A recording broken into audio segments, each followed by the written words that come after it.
My name is Brad Merritt. Thanks for coming to my talk, Creating Depth in Small Games with Adverbs. Like I said, my name is Brad Merritt. I'm the Game Design Director at Cartoon Network. I have worked at Cartoon Network since 2003. So I'm just going to tell you a little bit about myself so, convince you that I know what I'm talking about and you should listen to me. I've worked on a whole bunch of games at Cartoon Network, a lot of old Flash games, some larger multiplayer Unity games, also a whole lot of mobile games, and just an absolute insane amount of small Flash games, HTML5 games, and sort of quick fail mobile games. Literally hundreds of games at this point.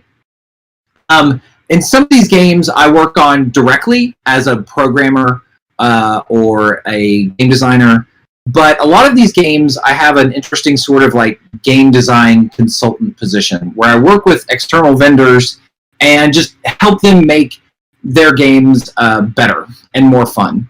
And there is a problem that we face a lot at Cartoon Network, and this is probably a problem that a lot of small developers have faced with us. Some people watching this may have even made games for us and know what pain in the butt I can be asking for your games to be a little better.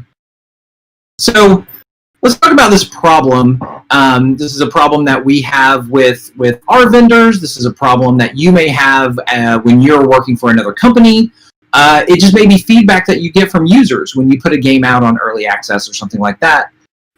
Is that you've made this nice small quick fail game. Maybe you just want to get it done. You want to get it out.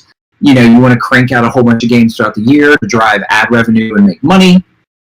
But sometimes these small quick fail games can be shallow. Definitely not always. There's some super amazing deep quick fail games out there. But when you're in a hurry trying to get things done, even game jamming and things like that, like little simple games can just feel a little shallow. And when you're dealing with a client making games for them, and even like making games for Cartoon Network, people's expectations are generally higher. They're always higher than you would want. People always want more. And so this is going to show you how to get a little more out of your gameplay without breaking the bank. So for this example, I have made a pretend game to protect the innocent. I don't want to point fingers at any previous game that we've done in the past, but this exercise that we're going through is an exercise that we've done with, a couple hundred games probably at this point. So I've made up this game. It's called Dodge Disaster. You're moving down this little 3D runway. You press and hold right to dodge right. You press and hold left to dodge left. No input returns you to center. There's 10 points for every dodge, and let's say you can dodge up to 300 obstacles if you don't hit anything.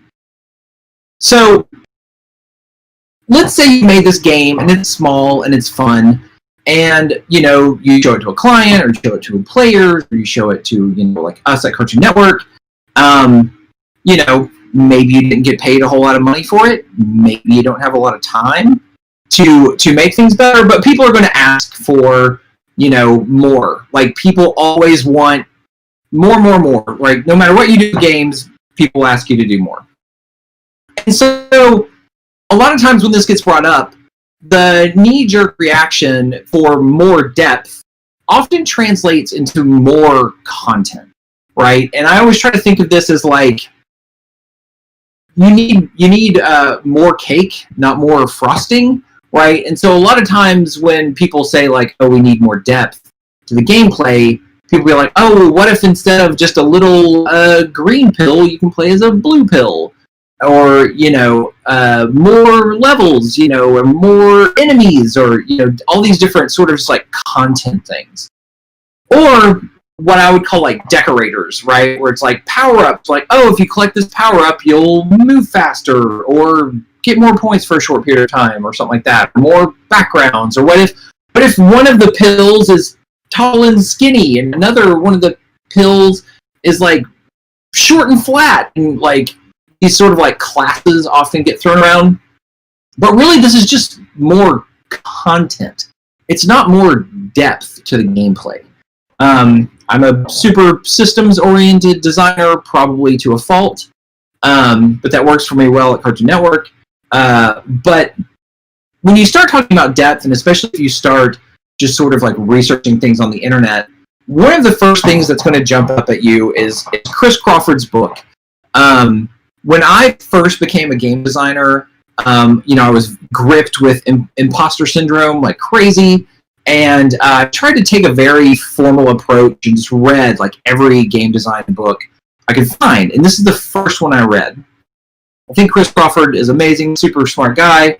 I would say he's maybe tilting at windmills a little bit with the narrative design stuff right now, but I'm going to stand on the shoulders of giants here and sort of add to what he has put forth for depth, which is verbs, right? What he's saying is the more verbs your game has, the more depth your game has. If you can run and jump, that's great, but if you can run and jump and swim, that's even better. But the more verbs, the deeper the game. That's true, right? There's more systems for you to explore. There's more for you to do. However, it's very, very expensive from a developmental standpoint. If we had to jump back to our dodging game and add swimming or flying or anything like that, that would be a ridiculous amount of development time. So what I propose, building on his verbs, is adverbs. So we're going to stick with one verb. Our only verb is dodge, right? Move left or right. We're just dodging. That's it. But what we're going to explore to add more depth to our game is how can we dodge? How are we going to modify this verb and make the game deeper? So there's a number of things you can do. You can dodge like accurately or quickly or dangerously or narrowly or consecutively or early. There's all these different things we can explore to see how we can make the game deeper on the cheap. Now, when we do this at Cartoon Network, when I've done this in the past on indie games, what we're trying to do is we're trying to foster replay, right? We want people to keep playing and keep playing and keep playing and feel like they haven't exhausted the gameplay of the game in a short period of time. One of our big goals, too, is we want this deeper gameplay, but with similar playtimes. And this is going to be true for any quick fail game, right? You don't want people to be like, oh, I played the game for 5 minutes and died and got an ad or an upgrade or whatnot, or just keep them in the loop of the game. But you don't want people to be like, well, I'm good at the game now, and so I can play it for 45 minutes without dying. That's going to break the quick failness of your game. It's going to break the loop of upgrades you may have in your game. And if you have an ad-based game, it's certainly going to make you have a lot less ad impressions and make you less money. So how do we have all this depth but not elongate playtimes? And we want the depth to be hidden but discoverable. You don't want it to be in someone's face so much so that they feel like they're missing something out from the instant they start playing it. You want it to be discoverable in a subtle way. At Cartoon Network, we sort of call this lenticular design, which is a term I stole from some of the Magic the Gathering designers, which is, when you're looking at this game one way in the beginning, there's depth there, but you don't even notice it because you're worrying about the basics of the game. You're worrying about pressing right and pressing left and not hitting things. But as your view of the game starts shifting, you start seeing these newer aspects of the gameplay that you haven't really discovered yet. So we're going to take Dodge Disaster, and we're going to add a little bit of depth to it. So we still have the same thing, but we're adding this idea of a perfect dodge. And what this is if you dodge at the last second, right before you hit one of those posts, that's a perfect dodge. And doing this is going to increment a score multiplier by times 0.05 every single time you get one. So one perfect dodge is going to be 0.5, two perfect dodges is 1, 1.5, etc. And the score multiplier is going to reset if you don't get a perfect dodge or hit one of the posts. So my adverb for this is basically dodging, at the last second or kind of like dangerously. I've introduced sort of like a very classic game design risk reward, right? Where it's like the riskier I dodge, the more reward I'm going to get. And so if you're making a high score game, an interesting way to measure depth is measure what is your score delta between your lowest score possible and your highest score possible. So, I'm assuming that you can dodge 300, blocks in 3 minutes or something. And under the first design, the score delta is 0 to 3,000, right? If you played the game perfectly, you would get 3,000 points. But under this new design, now the score delta is 0 to 4.5 million. So you can sort of measure your depth, especially if you're making a high score game, by what is that score delta. So clearly, this is going to be significantly cheaper than adding a verb, right? You're not adding swimming, you're not adding flying. But this is not free. Because when you do this, there are some very important aspects that you have to tackle to make this work. And that is communicating the depth, right? And you want to do this in a subtle way because you want people to be able to play your game without engaging with the depth being absolutely required, right? Like I could play this game and just dodge all the little blocks and get to the end and, be perfectly happy that I got through it. And, I have a score. Maybe I don't know the context of scoring yet, but, I don't have to do it. So one of the things that we would do is sort of use like temporary UI elements that pop up when you get a perfect dodge, right? So when you get one of these last second dodges, a little perfect pops up for just a second, and your combo multiplier pops up on the side for just a moment as well. And, this is UI, but keep it as temporary UI, right? It shouldn't be something that combo multiplier shouldn't be there on the screen all the time. And, there shouldn't be some sort of like number of perfects as a permanent HUD element. And so you're going to want these, sort of UI elements, but then you also want like little elements around the post. So like I put this little blue footprint around the post to sort of, communicate to users like, oh, if you dodge inside this blue footprint, that's what's going to give you a perfect dodge. But if you're not worrying about that yet, it just looks like a blue decoration, right? It's not anything that's going to make people stick out until they know what they're doing, until they've reached that level of user sophistication when they're playing your game. So, and another way we can do this is you can grade the user at the end of the game, right? Like maybe they feel like they did great. But if you let them see sort of like a top scores, they may feel like they did well, but they scored 2,800, and against other users on the scoreboard, that's woefully low. And I always think it's pretty cool when you can have a game where people engage with it and they can play through it, and then they get to the end and they're like, wait, how on earth are people getting like 4 million in this game? That seems impossible. All right, now let me play again and see what I'm missing. And once they get past the basic understanding of your game, then they can start engaging with these deeper elements. And then they can start, being like, I get it now. I see what that perfect is. I see when I get more in a row, it starts this multiplier. So these can be really important elements too, especially in high score games, to show people how well they're doing.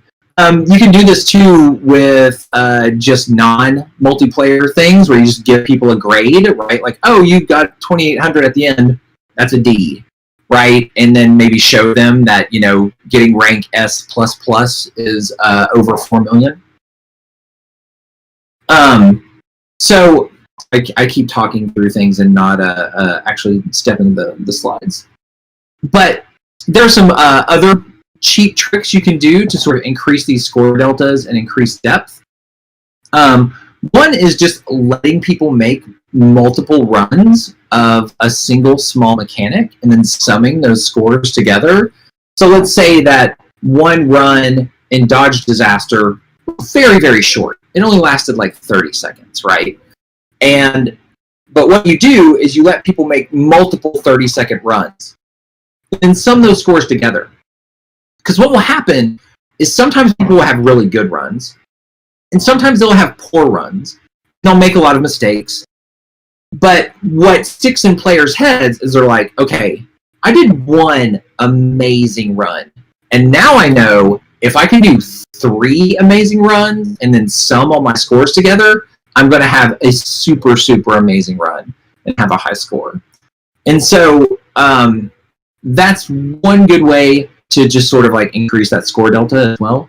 Another thing too is like let people do actions while another action is taking place. And this is a really common thing that we do, especially in mobile games, where we don't want to add a bunch of controls, right? So it's stuff like, oh, well, if while I'm dodging, I tap the button again, maybe I can super dodge or break through one of the posts in a certain way or things like that. So again, it's this added element of depth and gameplay that you could do without adding more controls, without adding, I guess breaking through stuff is another verb, but it lets you add this complexity again that's like hidden and not really there for players until they move on to that level of sophistication and start experimenting.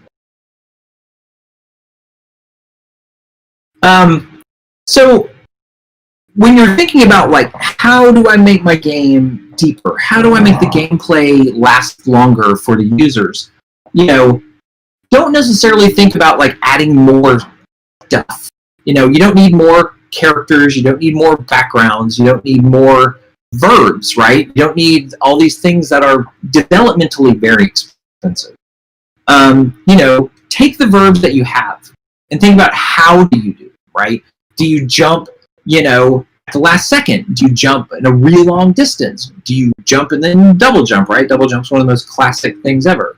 Same thing with attack, right? It's like attacking at the last second or attacking a lot of enemies in a row without taking damage, or doing things like that. Same things even with like collecting coins and stuff like that. It's like collecting a bunch of coins in a row, could give you some sort of bonus. And same things with shooting, right? Shooting's a really good one to mess with as far as like, and so many things are in place as far as like, okay, like how accurately do you shoot an enemy? How quickly do you shoot an enemy when they've come on screen? Maybe how far away is the enemy when you shot them? There's like all these sort of measurements of your verb you can add in that can create all this depth for users to explore as they become more and more sophisticated with your game. And that's the end.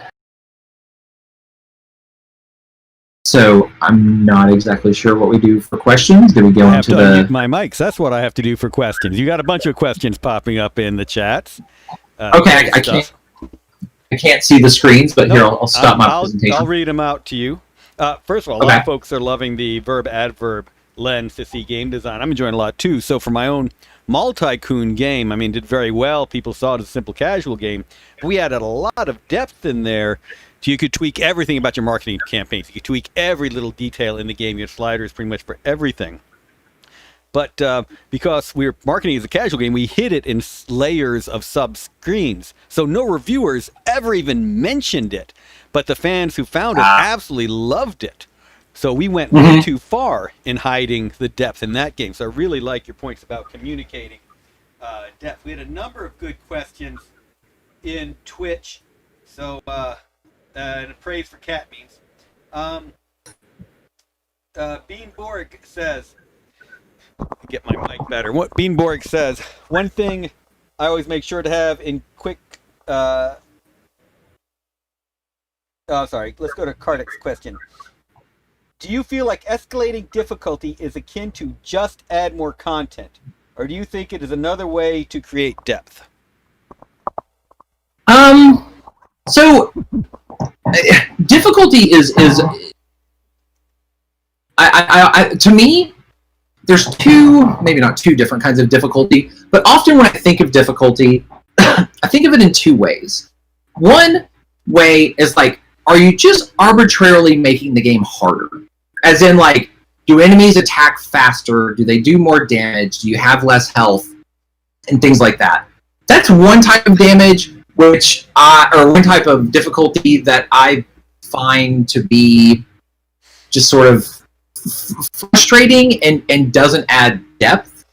But there's a different kind of difficulty, which is, sometimes when you design a system, if you make the user have to engage with it to succeed, right? That can be certainly a type of difficulty, right? Maybe they skip the tutorial. Maybe they're not very good at that certain mechanic. Like an example would be like, let's imagine you have an enemy with shield, right? And you have an ability that can break shields. It's like, do you 100% make that enemy undefeatable unless you engage with the shield break mechanic? Or do you let users just bang away on that enemy? Eventually the shield will break and they can defeat the enemy, right? And so I think in the second case, that kind of difficulty, it is depth, right? It's like there is a system there, and you're choosing how much to force users to engage with it. And I can certainly see both sides of that, but like I think arbitrary difficulty isn't great for depth, but like, hey, I'm forcing you to engage with the system is depth. There's actually been times where I see games that have been criticized for being shallow, and really they're not. They are very deep. They're just not forcing users to engage with those systems to make the game easier. So that's kind of my take on difficulty and depth. Yeah, and it's interesting. That's my multi-coon experience as well. We didn't force anyone to engage on that. It was there if they wanted to. And I'm still not sure if that was the right decision. Because many users never discovered this whole other game that they could enjoy. Yeah, it's a hard decision, right? And you can certainly see both sides of it. And I think it's one of those things, if you do force users to engage with a system that does create difficulty, then it's like the right thing to do, in my opinion, is go over the top with communication, right? That's the kind of time where you want to be like, okay, look, back to my previous example of like some sort of shield breaking mechanic. Your tutorial and your help needs to be sort of contextual and smart to be like, okay, look, this user has attacked a shield enemy 20 times without using the shield break mechanic. Maybe we should pop that tutorial hint back up again. They clearly didn't see it the first time or skipped past it or whatever. Or just having really sound visual communication things in your game, right? Like, say for argument's sake, there's a rune you have to equip that has a big X on it, right? It's a big red X, and that's the rune that's, in your hotbar that you're not using for some reason.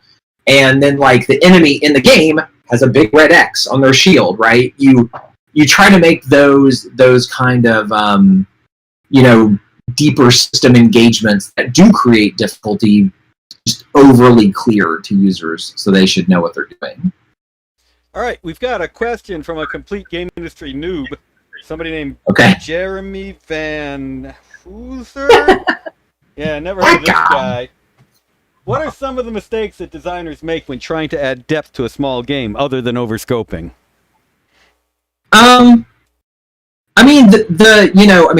Difficulty is certainly one of them, like difficulty for difficulty's sake. But really the number one challenge is just communication. Like communicating that like an enemy is about to attack, or communicating that a trap is about to go off. It's classic things in video games that a lot of us overlook, but when people implement them, it's easier to make an enemy just walk up and attack you, right? Like that's easier to develop than like an enemy like walk up, and rear their hand back for a minute and blink 3 times and then attack, right? Or having spikes just come up out of the ground, as opposed to having like the ground change color and like barely show the spikes coming up and then the spikes come up, right? And so it's that sort of over communication that makes to me is one of the biggest mistakes that I know I have to point out with our vendors, probably the most often. All right, going back to Kartik's earlier question, he thanked you for the in-depth answer. We've got a question from Adam Wolf. Adam Wolf. I know that guy. Are you still player upgrade adverse? Is it the same as increasing difficulty without adding mechanics?